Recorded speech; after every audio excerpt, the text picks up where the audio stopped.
just want to talk to you about the fundamentals of the golf swing. So a lot of the time I hear people talk about grip, aim and setup as being the fundamentals of the golf swing, and although they're very important and you must have those set really well, I don't believe they are the fundamentals, because every great player through the history of golf has gripped the club slightly different, they've aimed slightly different, and they've done those things a little bit different to one another, but none of them are wrong. So I'm not going to tell Matt Kuchar, who aims to the right, that he's setting up incorrectly because he's making millions of dollars doing it. There are, however, a couple of things that every great player through the history of golf have all done, and I just want to quickly run through those with you today. So the first thing that every great player does, they all hit the ball first and then the ground after the ball with an iron. Every single one of them, they all take divots. I give that many lessons where people say, oh, I don't want to take a divot.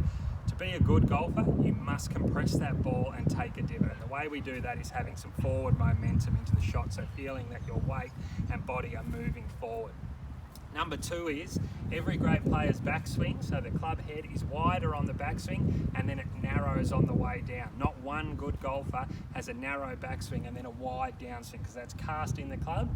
You're going to lose heaps of power.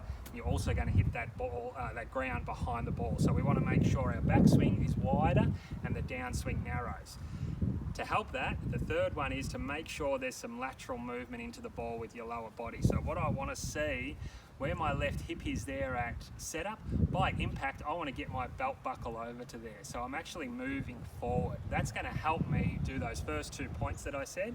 It's going to help me narrow that downswing because I'm actually moving that way, and it's also going to help me hit the ground after the ball, so I'm still hitting down into the shot, not hanging back here and scooping and trying lifting it up. So if you're having trouble with your contact, just do a couple of drills outside where you concentrate on those 3 points. So one, we want to make sure we're trying to take a divot after the ball.